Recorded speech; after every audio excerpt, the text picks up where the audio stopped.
വാഹന അപകടങ്ങളുമായി ബന്ധപ്പെട്ടതാണ്.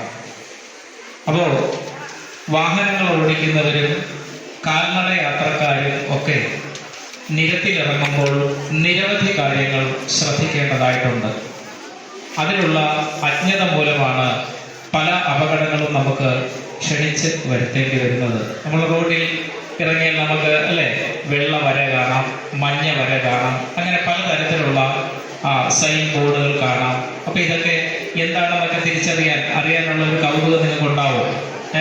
ക്രോസ് ചെയ്യുമ്പോൾ എപ്പോഴാണ്, എവിടെ വെച്ചാണ് ക്രോസ് ചെയ്യേണ്ടത്, എന്തൊക്കെയാണ് ആ കാര്യത്തിൽ നിങ്ങൾ ശ്രദ്ധിക്കേണ്ടത്, നടക്കുമ്പോൾ ഏതിലെയാണ്, റോഡിൻ്റെ ഏത് വശം ചേർന്നാണ്. അപ്പോൾ ഇത്തരത്തിലുള്ള ധാരാളം ട്രാഫിക്കുമായി ബന്ധപ്പെട്ട കാര്യങ്ങൾ നിങ്ങൾക്ക് പറഞ്ഞു തരുന്നതിനായി കുന്നിക്കോട് പോലീസ് സ്റ്റേഷനിൽ നിന്നും നമുക്ക് സന്തോഷ് സാർ അവിടെ എത്തിച്ചേർന്നിട്ടുണ്ട്.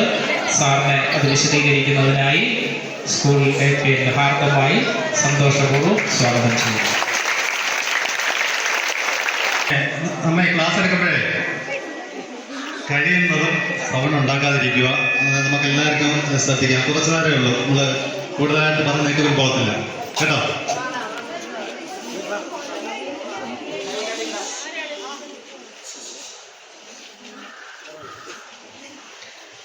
നമ്മുടെ സാർ ഇപ്പം പറഞ്ഞതുപോലെ തന്നെ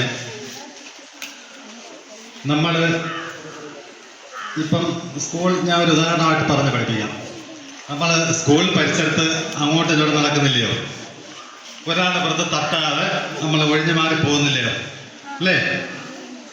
അതേമാതിരി നമ്മൾ ഏറ്റവും കൂടുതൽ അപകടങ്ങൾ കാണുന്ന റോഡിൽ നമ്മൾ നടക്കുന്നതായിട്ട് സങ്കല്പിക്കുക. അതേപോലെയാണ് വേറൊരാൾ വരുന്നു, അതായത് വേറൊരു വാഹനം വരുന്നു, അത് നിയന്ത്രിച്ചുകൊണ്ട് വരുന്ന വേറൊരു വ്യക്തിയാണ്. ഇപ്പം ഞാൻ ഈ പയ്യനെ കൂടെ അങ്ങോട്ട് ഇടന്ന് നടക്കുന്നു, മനസ്സിലായോ? ഞാൻ അയാളുടെ പുറത്ത് കേട്ടാ ഇങ്ങോട്ട് ഒഴിഞ്ഞു മാറും. ആ ഒഴിഞ്ഞു മാറുന്ന ഒരു പ്രവൃത്തിയാണ് ഒരു റോഡിൽ രണ്ട് വാഹനങ്ങൾ ചെയ്യുന്നത്. ബൈ ചാൻസിൽ രണ്ട് വ്യക്തികൾ കൂട്ടിയിടിക്കത്തില്ലയോ നടന്നു പോകുമ്പോൾ, ചില സമയത്ത് ശ്രദ്ധിക്കാതെ വരുമ്പം അത് റോഡിൽ സംഭവിക്കുന്നു. അപ്പോഴാണ് ആക്സിഡന്റ് എന്ന് നമ്മൾ ഉദ്ദേശിക്കുന്നത്. അതിൽ ഒരുപാട് പേർക്ക് ചിലപ്പം പരിക്ക് പറ്റും, പ്രിയപ്പെട്ടവർ ചിലപ്പോൾ നമ്മളെ വിട്ടു പോയെന്ന് വരും. അത് എന്തുകൊണ്ട് പറ്റുന്നു? ആരുടെയെങ്കിലും ഒരാളുടെ അശ്രദ്ധ. പിന്നെ പ്രകൃതി ദുരന്തങ്ങൾ വരും, അത് വേറൊരു വശം. അല്ലാതെ സമാന്തര റോഡിലൂടെ രണ്ട് വാഹനങ്ങൾ പോയിക്കൊണ്ടിരിക്കുമ്പോൾ എന്തെങ്കിലും പറ്റി അല്ലെങ്കിൽ നമ്മുടെ പ്രിയപ്പെട്ട ആരെങ്കിലും മരിച്ചു പോയിട്ടുണ്ടെങ്കിൽ അതിൻ്റെ ഉത്തരവാദി ആരായിരിക്കാം? ഈ രണ്ട് വാഹനങ്ങൾ ഓടിച്ചതിലെ ഒരാളായിരിക്കാം അല്ലേ? അപൂർവമായിട്ട് എഞ്ചിൻ ഫാൾട്ടോ അല്ലെങ്കിൽ പ്രകൃതി ഇവിടെ ദുരന്തങ്ങളോ അങ്ങനെ അപൂർവമായിട്ടേ വരുമെങ്കിലും കൂടുതൽ ഡെയിലി നമ്മൾ പത്രം വായിക്കും. ഇപ്പം രാവിലെ 8 മണിക്ക് അല്ലെങ്കിൽ 7 മണിക്ക് പത്രം എടുത്ത് നോക്കുമ്പോൾ ഇന്നടുത്ത വാഹനാപകടം ചടയമംഗലത്ത്, അല്ലെങ്കിൽ സ്ഥിരം അപകടം ഉണ്ടാകുന്ന എവിടെ, ആ കുളക്കട ഭാഗത്ത് അയർക്കത്ത് സ്ഥിരം അപകടമാണ്. പുത്തൂർമുക്ക്, ചടയമംഗലം ശ്രീരംഗം വളവ്. ചടയമംഗലം എത്തുന്നതിന് ആദ്യം കഴിഞ്ഞിട്ട് ചടയമംഗലം എത്തുന്നതിന് മുന്നേ ശ്രീരംഗം വളവ് എന്ന് പറയും. ശ്രീരംഗം വളവ് എന്ന് പറയുന്ന വളരെ അതിനെ തൊട്ടപ്പുറത്തെ മേളിലെ ഒരു വീട്ടിന്റെ പേര് ശ്രീരംഗം എന്നായിരുന്നു. അങ്ങനെ ആ ശ്രീരംഗം വളവെന്ന് ഇപ്പോഴും അറിയുന്നു. അങ്ങനെ അതെല്ലാം നമ്മുടെ ഏരിയയിൽ അപകടം നടക്കുന്നതിന് പോയിന്റുകളാണ്. ഞാൻ ഈ പറഞ്ഞ പുത്തൂർ ജംഗ്ഷൻ, പിന്നെ കുളക്കട ചില ഭാഗങ്ങൾ, ഈ ചടയമംഗല ഭാഗത്ത്, പിന്നെ ലോവർ കരിക്കം, ഇതൊക്കെ നമ്മൾ ഒരുപാട് അപകടങ്ങൾ കണ്ട റോഡുകൾ. ഇതിനെല്ലാം ഉത്തരവാദി ഇതിനാരെങ്കിലും ഒരാൾ ബൈ ചാൻസിൽ പറ്റി. ഇപ്പം ഞാൻ ഉദാഹരണം ഞാൻ പറയാം. ഇപ്പം എയർപോർട്ടിൽ പോകണം, നമ്മൾ അടുത്തൊരു ബന്ധുവിനെ നമ്മൾ വിളിക്കുന്നു, ഞാൻ വരുന്നില്ല അല്ലെങ്കിൽ എനിക്ക് ക്ഷീണമോ, ഞാൻ കിടന്ന് ഉറങ്ങിക്കോട്ടെ, ഇടയിൽ കുഴപ്പമില്ല, നീ പതുക്കെ പോയാൽ മതി എന്നും പറയാം. നമ്മൾ വീണ്ടും വണ്ടി വിളിച്ച് നമ്മൾ കൊണ്ടുപോകാം. പക്ഷെ ബൈ ചാൻസിൽ ആ ക്ഷീണത്തിൽ അവൻ ഉറങ്ങുന്നു. ഈ വണ്ടി ഓടിക്കുമ്പോൾ പ്രത്യേകതയുണ്ട്. വണ്ടി ഓടിക്കുമ്പോൾ പ്രത്യേകത, നമ്മളെ ആ ക്ഷീണത്തിൽ നമ്മൾ മയങ്ങുന്നു. ആ മയക്കം ചെറിയ ഒരിതായിട്ട് നമ്മുടെ കണ്ണിലേക്ക് വരും, നമ്മൾ അറിയത്തുമില്ല. ഈ അടുത്ത ഒരു സംഭവം ഉണ്ടായി, നിങ്ങൾക്ക് കൂടുതലായിട്ട് എല്ലാം ഇതായി പറയാം, ശ്രദ്ധിക്കണം. ഈ അടുത്ത സംഭവം, ഞാൻ SCD4 എന്ന് പറഞ്ഞ നമ്മുടെ വണ്ടിയാണ്. നമ്മുടെ ചടയമംഗലം സ്റ്റേഷൻ കേന്ദ്രീകരിച്ച് നമ്മൾ ഓരോരുത്തരും ഓരോ ദിവസം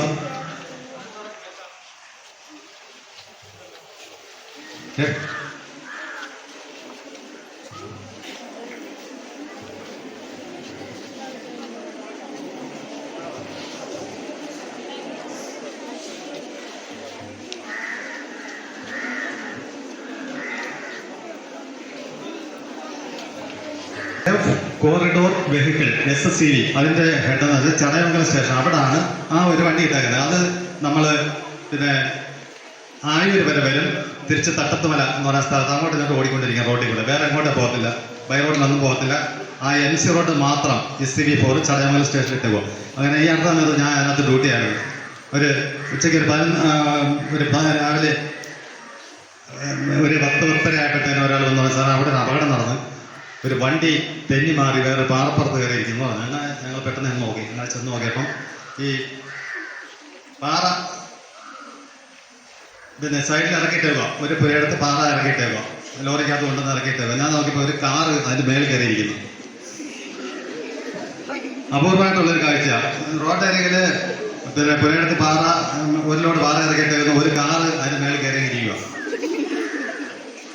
ചെന്ന് നോക്കിയപ്പം ഒരു 10-60 വയസ്സുള്ള ഒരാളുണ്ട്, അയാളുടെ വൈഫുണ്ട്. ഇവിടെ ഗുരുവായൂർ ഒരുമനൂർ എന്ന് പറയുന്ന സ്ഥലത്ത് നിന്ന് വന്നതാണ്. അവർ തിരുവനന്തപുരത്ത് ഒരു ബന്ധുവിൻ്റെ വീട്ടിൽ പോയതാണ്. ഈ വണ്ടിക്കകത്ത് ഫുഡ് ഐറ്റംസ് ഇതെല്ലാം ഉണ്ട്. സംഭവം എന്താണെന്ന് വെച്ചാൽ പുള്ളി പറയുന്നത് എനിക്കൊന്നും അറിയത്തില്ല. ഞാൻ നോക്കിയപ്പോൾ വണ്ടി ഉദ്ദേശിക്കാതെ സ്പീഡുമായി ഇട്ട് കഴിഞ്ഞ് നോക്കിയപ്പോൾ ഈ പാറയുടെ മേൽ കയറി ഇരിക്കുക. അന്നേരം കാര്യങ്ങളെല്ലാം ചോദിച്ചു. പുള്ളി ഒന്നും കേൾക്കത്തില്ല, ഒന്നും പറ്റിയില്ല, എനിക്കൊന്നും അറിഞ്ഞില്ല. വണ്ടി തന്നെ അങ്ങ് സ്പീഡായി. സംഭവം എന്താ പറ്റിയത്? അയാൾ നല്ല അതിനെ തലേന്ന് വേറെ എവിടെ യാത്രയെ കഴിഞ്ഞ് വന്നു. ആ ഉറക്ക ക്ഷീണമാണ്. പുള്ളി പോലും അറിയുന്നില്ല. വണ്ടിയുടെ സ്പീഡ് ആക്സിലേറ്റർ അറിയാതെ കാലം കൊടുത്തു. വണ്ടി പറഞ്ഞ് പാറപ്പുറത്ത് കയറി. അങ്ങനെ വണ്ടി അവിടെ ചിരിച്ചുകൊണ്ടിരിക്കുകയായിരുന്നു. പിന്നെ അതിൻ്റെ ഏർപ്പാടെല്ലാം ചെയ്ത് കൊടുത്തു. വണ്ടിക്കാരെ വിളിച്ച് പിന്നെ അവർക്ക് സന്തോഷമായി. നമ്മൾ വണ്ടി ഓടിക്കുന്നതാണ്. കാരണം ഇത് റോഡിലാണ്, ഇത് കൈവിട്ട കളിയാണ്. ആ ക്ഷീണം വെച്ചുകൊണ്ട് വണ്ടി ഓടിച്ചിട്ട് കാര്യമില്ല. നമ്മൾ ഉദ്ദേശിക്കാതെ നമ്മൾ മയങ്ങിപ്പോവും. അത് ഇത്ര സെക്കൻഡ് കൊണ്ട് നമ്മൾ പോലും അറിയത്തില്ല. നോർമലായിട്ട് നമ്മൾ വണ്ടി ഓടിച്ചുകൊണ്ടിരിക്കും. പക്ഷെ ആ ഉറക്കം വരുന്ന പോലും നമ്മൾ അറിയത്തില്ല. പലയിടത്തും ഇങ്ങനെ അപകടം നടക്കുന്നുണ്ട്. പ്രത്യേകിച്ച് എയർപോർട്ടിൽ പോകുമ്പോഴും രാത്രിയിലുള്ള ഓട്ടമാണ് കൂടുതൽ. അങ്ങനെ വരുമ്പോഴും അപകടം ഉണ്ടാകും. കഴിയുന്നതും വിശ്രമിച്ചിട്ട് മാത്രമേ വണ്ടി എടുക്കാവൂ. ഇനി നിങ്ങൾ ഇവിടെ വിട്ട് നമ്മൾ റോഡിലേക്ക് ഇറങ്ങുക. നിങ്ങൾ റോഡിലോട്ട് ഇറങ്ങുമ്പം ആദ്യം എങ്ങോട്ട് നോക്കും? നമ്മളൊരു റോഡിൽ, ഞാൻ ഇപ്പം ഇവിടെ റോഡ്, ഞാൻ എൻ്റെ സൈഡിൽ നിന്ന് റോഡിലോട്ട് ഇറങ്ങുക. ആദ്യം നിങ്ങൾ അങ്ങോട്ട് നോക്കണം. ഏത് സൈഡ്? രണ്ട് സൈഡ് നോക്കണ്ടല്ലോ. നമ്മൾ ഒരു കാലം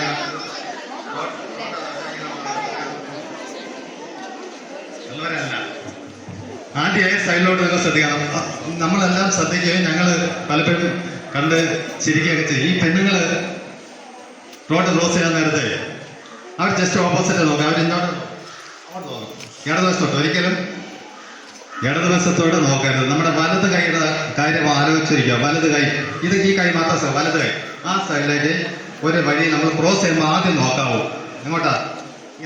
കാരണം ഞാൻ ഇറങ്ങാൻ പോകുന്ന സൈഡിൽ കൂടെയാണ് വണ്ടി വരുന്നത്. മനസ്സിലായോ? നമ്മുടെ വലതുവശത്ത്. കാരണം വണ്ടി റോഡിന്റെ ഇടതുവശം ചേർന്നാണ് എല്ലാ വണ്ടിയും പോകുന്നത്. റോഡിലോട്ട് ഇറങ്ങുന്ന ആൾ അങ്ങോട്ട് നോക്കണം, വലത്തോട്ട് നോക്കണം. വലത് കൈയുടെ ദിശ ഏതാ? വലത് ആ കൈയുടെ ഭാഗത്തോട്ട് ആദ്യം നോക്കണം. മിക്കവാറും പെണ്ണുങ്ങൾ റോഡ് ക്രോസ് ചെയ്യുമ്പം ആ അശ്രദ്ധ നമ്മൾ കാണുന്നുണ്ട്. നമ്മൾ വണ്ടിയിലേക്ക് ഇരുന്ന് ഇത് കണ്ടിച്ചിരിക്കും. കാരണം എന്താ അറിയാം, ഇവർ ജസ്റ്റ് ഓപ്പോസിറ്റ്, ഇവർ അതിന്റെ ഓപ്പോസിറ്റ് നോക്കത്തുള്ളൂ. ആദ്യം അങ്ങോട്ട് നോക്കുമ്പോൾ ഇവിടുന്ന് ആ സമയം കൊണ്ട് വേറൊരു വണ്ടി വരും, തട്ടുന്ന, പിന്നെ ഒരു ബഹളവും ഒക്കെ ആയിരിക്കും. അതിൻ്റെ കാര്യമില്ല. എപ്പോഴും വലത്തോട്ട് തന്നെ നോക്കണം റോഡ് ക്രോസ് ചെയ്യുന്നത്.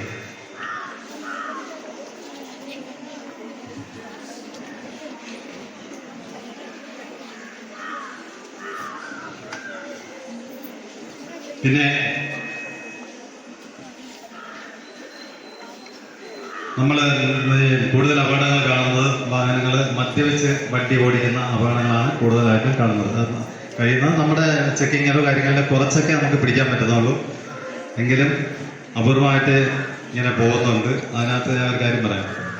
ആ മദ്യലഹരിയിൽ ഓടിക്കുന്ന ആൾക്ക് പെട്ടെന്ന്, അതായത് നോർമലായിട്ട് നമ്മൾ ഓടിക്കുമ്പോഴും അല്ലാത്തൊരവസ്ഥയിലായിട്ട് പെട്ടെന്ന് ഈ തലച്ചോറിൻ്റെ നിർദ്ദേശവും ആ സമയം കൊണ്ട് ബ്രേക്ക് ചെയ്യുന്ന ആ ഒരു സമയ വ്യത്യാസം കൊണ്ട് അപകടം സംഭവിക്കാറുണ്ട്. ഇത്ര സെക്കൻഡ് കൊണ്ട് അപകടം സംഭവിക്കുന്നു.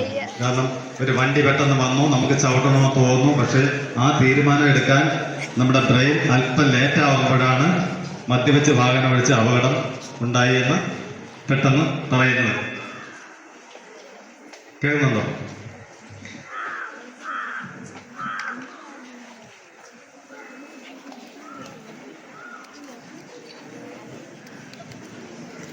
സിക്സാഗ് ലൈൻ കേട്ടിട്ടുണ്ടോ?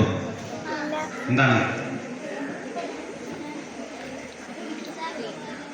സിക്സാഗ്? കേട്ടോ?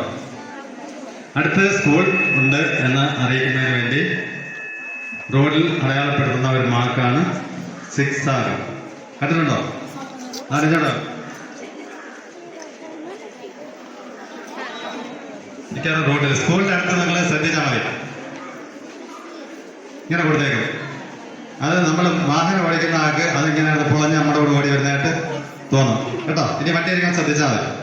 സ്കൂളിനടുത്ത് സിക്സാഗ് വരാം.